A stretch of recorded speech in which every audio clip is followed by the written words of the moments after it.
సంసార యాత్రికుల శరణు ఘోషలు విని రోజు శబరీష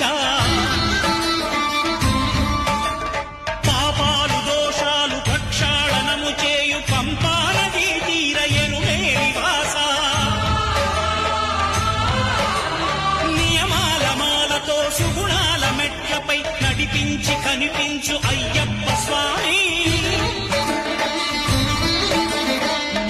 సంక్రాంతి సజ్జోతివై అరుదెంచి మహిమలను చూపించు